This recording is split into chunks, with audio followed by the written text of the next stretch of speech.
Welcome to Guide Guru. We hope this video helps. You start by powering the phone off and removing the case and SIM tray. This prevents shorts and gives access. Once done, clear surface debris with compressed air aimed at the button gap to dislodge dust.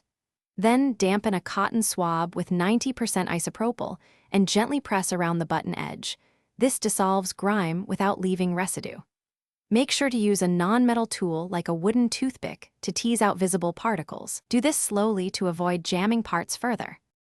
Next, you move into the deeper cleaning. Gently pry the outer edge with a wooden pick just enough to expose the seam. This lets cleaning fluid reach the mechanism.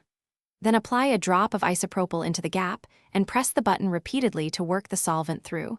This flushes oils and grime out.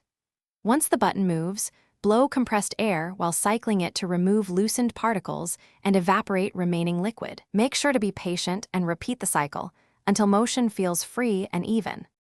You finish by reassembling the phone, reinstalling the SIM, and powering up to test the button in multiple apps. This confirms consistent recovery. If the button still feels sticky, try one more solvent and air cycle, but if that fails, do not force internal parts.